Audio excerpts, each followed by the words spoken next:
तिकडे बीडच्या केसमध्ये वाल्मिक कराडच्या समर्थनार्थ त्याचे समर्थक पाण्याच्या टाकीवर चढत आंदोलन करत आहेत। तर गावच्या फाट्यावर कराड समर्थकांनी आंदोलन करत टायर पेटवले। 2 ते 3 तासांपासून हे आंदोलन सुरू आहे। कराडला जाणून बुजून या प्रकरणामध्ये गोवलं जात असल्याचा आरोप कराडच्या समर्थकांनी केलेला आहे आणि त्याबरोबरच योग्य रीतीने चौकशी करून कराडला न्याय मिळावा अशी मागणी कराडचे समर्थक करत आहेत।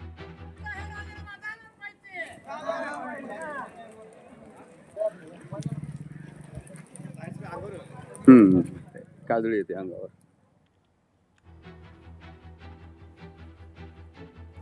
तर कराड समर्थक आक्रमक झाल्याचं पाहायला मिळत आहे। टायर पेटवत रस्ता रोको करण्याचा प्रयत्न या ठिकाणी केलेला आहे। तर पाण्याच्या टाकीवर चढत देखील काही समर्थकांनी आंदोलन केलेलं आहे। खऱ्या अर्थानं ही दोन्ही दृश्य आपण या आंदोलनाची पाहतोय।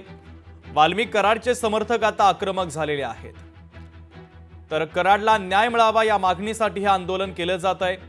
पाण्याच्या टाकीवर चढत आंदोलन केलं जातंय। तर गावच्या फाट्यावर कराड समर्थकांनी आंदोलन करत टायर पेटवले आणि रास्ता रोकोचा प्रयत्न केला।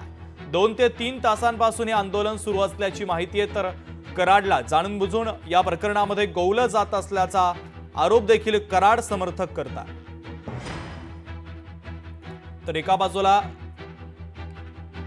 ही दृश्य आपण पाहतोय, कराडचे समर्थक हे आता पाण्याच्या टाकीवर चढलेले आहेत आणि आंदोलन करतायत। तर दुसरीकडे गावच्या फाट्यावर कराड समर्थकांनी टायर पेटवत रास्ता रोको करण्याचा प्रयत्न केला, आंदोलन केलं।